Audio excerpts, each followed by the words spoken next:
Bismillahirrahmanirrahim. Assalamualaikum warahmatullahi wabarakatuh. Halo semuanya. Jadi kami dari kelompok 11 dengan materi metode-metode penafsiran Al-Quran.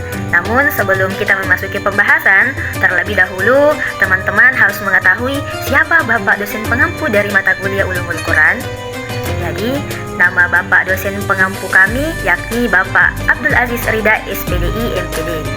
Dan saya, Nurinda Fatri, selaku pemateri dengan NIM 1051911078824.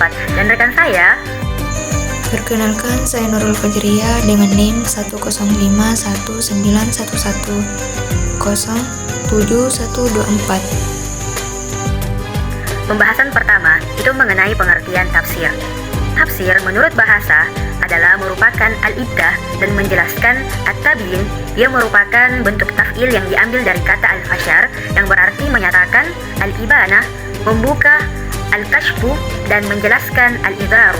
Sedang tafsir Al-Quran Al-Karim itu adalah merupakan penjelasan kalamullah Azza wa Jalla dengan memaparkan pemahaman kalimat-kalimat serta semua ibarat yang terdapat di dalam Al-Quran. Yang kedua, mengenai pengertian metode. Kata metode berasal dari bahasa Yunani metodos yang berarti cara atau jalan. Di dalam bahasa Arab, kata ini ditulis torikot, dan manhaj di dalam pemakaian bahasa Indonesia itu mengandung arti cara teratur dan terpikir baik-baik untuk mencapai sebuah maksud.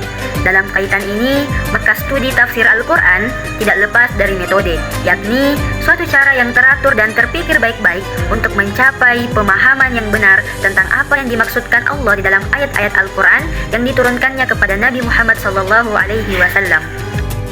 Yang ketiga, metodologi tafsir. Para ulama seperti Al-Farmawi itu telah melakukan pembagian tentang kitab-kitab tafsir yang metode dan mazhab penulisannya itu berbeda-beda menjadi 4 macam metode. Yang pertama, metode tafsir tahlili atau analisis. Kedua, metode tafsir ijmali atau global. Ketiga, metode tafsir muqarin atau komparatif ataupun perbandingan. Dan yang keempat, metode tafsir maudhu'i atau tematik yang akan dijelaskan oleh rekan saya. 1. Metode tafsir tahlili atau analitis. Metode ini menafsirkan ayat demi ayat sesuai dengan urutan mushaf. Mufassir menjelaskan makna kata, hukum, asbabun nuzul, serta kandungan ayat dengan sangat rinci. Nah, contoh kitab tafsir dengan metode ini adalah tafsir Al-Tabari, tafsir Al-Baqi, dan tafsir Jalalain. Contohnya, ketika menafsirkan surah Al-Fatihah, seorang mufassir dengan metode tahlili akan menjelaskan bahwasanya menafsirkan Quran surah Al-Baqarah ayat 2, "Dzalikal kitabu la raiba fi hudan lil muttaqin." Zalika menunjukkan pada kitab yang agung yakni Al-Quran. Al-kitab adalah Al-Quran, la raiba fi, tidak ada keraguan sedikit pun bahwa Al-Quran berasal dari Allah. Hudan lil muttaqin, petunjuk bagi orang-orang yang bertakwa. Diterangkan juga sebab turunnya ayat, hubungan ayat sebelumnya dengan sesudahnya. Kedua, metode tafsir ijmali atau global. Metode ini menafsirkan ayat dengan penjelasan yang singkat dan global. Biasanya digunakan untuk memudahkan pemahaman orang awam tanpa terlalu banyak memasukkan unsur teknis atau bahasa. Contohnya, pada Quran surah Al-Ikhlas, Qul huwallahu ahad. Penjelasan ijmalinya bahwasanya surah ini menjelaskan bahwa Allah Subhanahu wa taala adalah satu, tidak bergantung pada apapun, tidak beranak dan tidak diperanakkan, serta tidak ada yang setara dengannya. Surah ini menegaskan keesaan dan keunikan Allah secara ringkas dan padat. 3. Metode tafsir muqarin atau komparatif.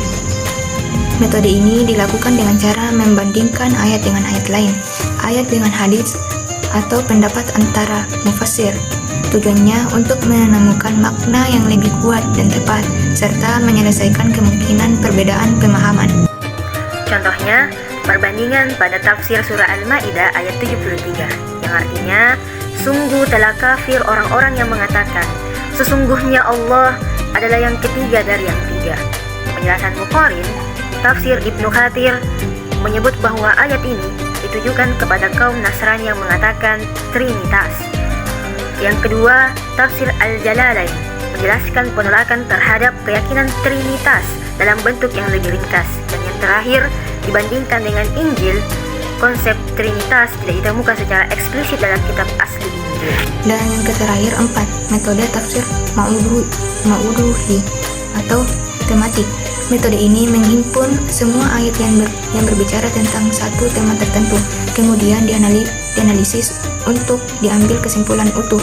Contohnya, tema tentang perempuan dalam Al-Quran, akhlak, keadilan, dan sebagainya. Metode ini sangat relevan di zaman sekarang karena mengangkat personal aktual secara utuh. Contoh tema, kesabaran dalam Al-Quran. Langkah penyusunannya yakni mengumpulkan ayat-ayat tentang sabar seperti yang pertama pada Quran Surah Al-Baqarah ayat 153, kedua Quran Surah Ali Imran ayat 200, ketiga Quran Surah Al-Zumar ayat 10.